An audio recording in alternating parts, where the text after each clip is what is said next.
I'm outside trying to get my vitamin D, and I just wanted to talk about some truths about depression and anxiety. Now, I was diagnosed with what they call functioning depression when my son was born, so 7 years ago, and I've been dealing with it since then.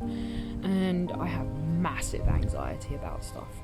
And I just wanted to go through some truths about it, because it's one of those things where if you've never experienced it, you can't imagine it. So the first thing is, everyday routines are fucking exhausting. Getting yourself out of bed at the same time of day, taking yourself to work, taking your kids to school, trying to function as an adult is draining on such a low level, and you come home and you're exhausted at the end of the day, more so than somebody that's worked 12 hours that day. And you might have taken your kid to school and got some groceries, and you come home and you're knackered because you spend your time talking yourself into stuff, and you can take quite some time to talk yourself into getting into the shower. With that, because you're exhausted all the time, the second point is seeking help feels hard. Like, I'll go to my doctor. My doctor's English, and she's given me a referral to get some more counselling, because my last counsellor didn't like that I was going to have weight loss surgery. So she's given me a referral to a new counsellor, and I'm too scared to make the phone call. It seems too hard. As soon as I think about doing it, my anxiety is up here, and it's like, why can't I do that? It's a simple thing. They're people that are designed to help me, and yet I can't give them a call. It doesn't make any sense. But even that first step for some people, like just literally going to the doctor, it can feel ridiculous in the difficulty. I remember my husband had to take me, and the reason he took me was one day I came back from shopping with my son, and my husband was at work, and I didn't want to go into the house because there was nobody there. So I just sat in the car and cried. Like, there's no reason, no rhyme, no reason to it. I just had really bad depression, and that's how it manifested itself in the end. But nobody really knew, because of this next issue, is that outer facade, we can all seem normal. We can all seem like functional adults. It's easy to, if somebody asks you, right, it's easy to say, yeah, I'm fine, thanks, but doing and maintaining that facade is exhausting, and it's part of why the everyday routine is exhausting, because that's on top of, like, pretending to be okay is on top of everything else that you have to do every day, and it's mentally absolutely exhausting. The next thing is, like, one I really have an issue with, and that's your own harshest critic. You can't switch off the voice in your head telling you you're a bit shit, you're gonna fail. The doubt voice is just constantly over and over in your head saying, oh, you're gonna lose your job, or you're not gonna get that job, or your boss hates you, whatever it is. It just keeps going, and this constant doubt is just turning over and over in your mind all the time. It doesn't matter what you're doing, it's still there. Like, you could be making dinner and it's still going around. It's like there's another tab open in the background in your brain, and it's just like marinating in the background. Because you want to seem fine with your outer facade on, it's difficult for people, like, to notice, because you've got this awesome projection that you're fine, because you work so hard on that facade a lot of the time. People think you're fine. They don't understand why you feel that way. Like, you look like you're great, you look like you're fine, you look like you're succeeding, you look like you're functioning, and like, for me, I've got one of the best kids that I know, you know. I've got 2 gorgeous dogs. I've finally bought a house last year. I've got a husband that, you know, he's just the best. He picks up the slack. He earns the lion's share of the money. He just supports me in everything that I try and do. He supports me more than I support myself. And yet, so I look like I've got this great life, and I do have a great life. It doesn't stop me feeling depressed or anxiety about something, because the anxiety can be over making a phone call. It doesn't have any rhyme or reason, and people, if you haven't been through it, you just don't understand. It is literally something where you do have to walk a mile in somebody's shoes to understand it. Another thing that is really difficult, what you doing, Molly? With having depression and anxiety, and it's something that I struggle with a lot, is self-care. I have to talk myself into having a shower every day. You know, it takes 10 minutes from beginning to end, and it's done. But I still have to work myself up and talk myself into it every single day. I like having a shower. I'm not scared of water. I prefer showers to baths. And yet I still have to talk myself into it. It's the same with making a hairdresser's appointment. I love my hairdresser. I finally found a hairdresser I like. She did not do this to my hair, by the way. But I still have to talk myself into making the appointment to go.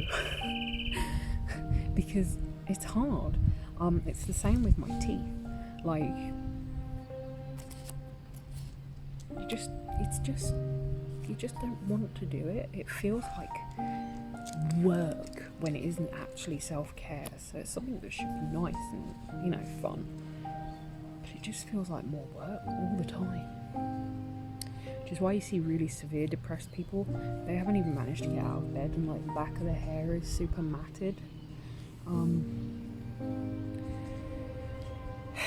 Another thing I have a real issue with, this is one of my major things, is making plans and sticking to it. Like, I'll make a plan with someone and I'm so happy about that plan. I can't wait for the day to come along. And then the day comes along and I'm scared, I'm nervous, I've got anxiety over doing whatever it is. And I'll flake, I'll say I'm sick, or I don't want to go, or I forgot, whatever. It could be something that I'm really looking forward to, and then all of a sudden something in my head just clicks and I can't do it. I just can't do it. It brings my anxiety levels up to like a level 12, and that's it, it's done. The worst anxiety attack I had was on holiday in England. We went over and we were supposed to be going to see Kev's aunties in Switzerland. And the day we were supposed to leave, I had an anxiety attack over going on this really exciting trip. I couldn't do it. So we ended up staying in England for an extra couple of days with my parents, which is fine. But we didn't get to see them. I didn't get to go somewhere new because of this massive anxiety attack. I couldn't breathe, I couldn't speak, I was blowing into a fucking paper bag. It puts pressure on the people you're in relationships with as well. Luckily my husband understands, but he doesn't also, because he doesn't have depression, so he doesn't really get it.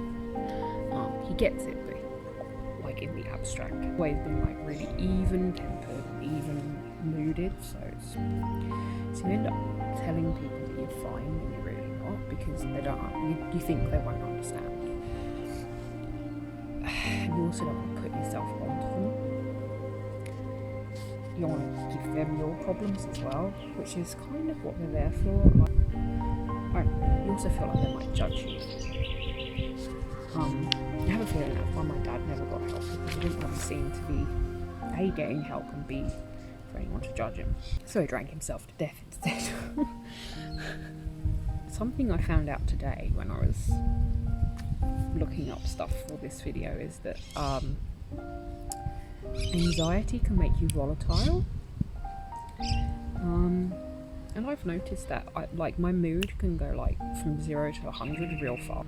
I don't know whether I've always been like that or whether it's just since I got anxiety, or whether I've always had anxiety. I don't know. I might have always had anxiety and just thought I was a weird kid. Something will just set me off and I'm angry. I find the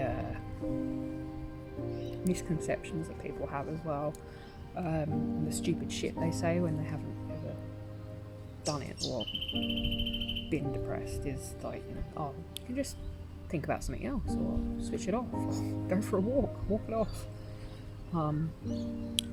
It's in your head. It's all in your head. Yeah, I know it is. That's the point. It's like the time my mum told me to walk off morning sickness.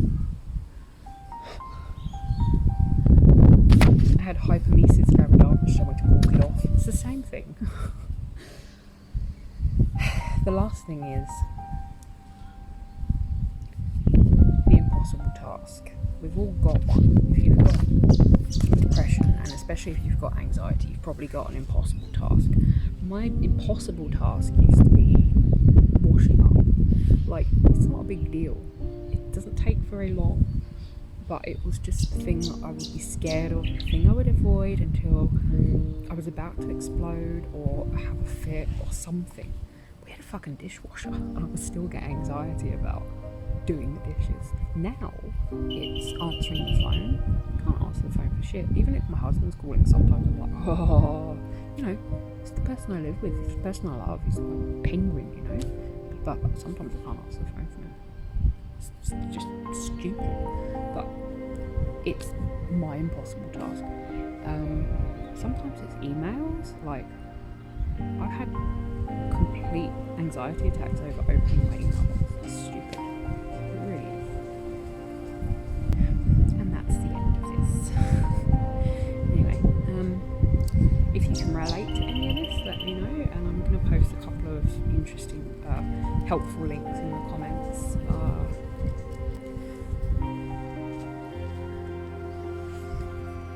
So I'm going to put a couple of links in the comments to places like Beyond Blue, which actually do have free online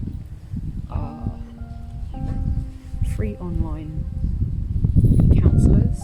I don't know how good they are, but it's been recommended to me by my doctor. Because if you're anything like me, I'll mention, you have an easier time talking to people online via text than you do over the phone or in person. So it is an option, and I'll see if I can find some other ones that are USA based. I'm not sure if Beyond Blue is just Australia or not. This is pretty much just a message to say that if you've got depression, anxiety about something, or because of something, or just because of something you have no idea about, you're not alone. We're all here. And we all get it. People that don't have it won't get it, but we do.